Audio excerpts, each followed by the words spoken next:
All you'll need is a Phillips screwdriver. Before carrying out any work, always turn off and eliminate power to your oven.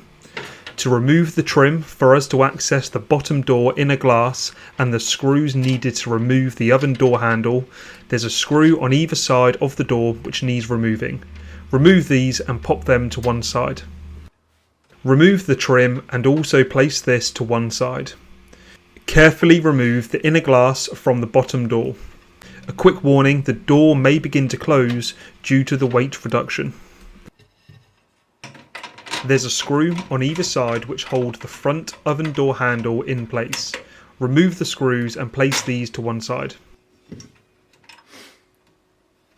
With your new oven door handle, attach it to the front panel and tighten the screws, ensuring it's securely attached. Repeat the process for the screw on the other side of the door handle.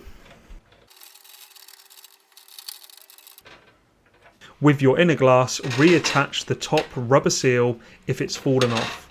Then gently slide the glass pane into the oven door, making sure it's in all the way. When reattaching the plastic trim, make sure the fixing brackets are the correct way round for the screws. The hole that goes into the plastic trim doesn't have any thread. The hole that's left for the screw does. Lastly, re-screw the screw on either side of the door. And that's it, your new oven door handle is all set to go.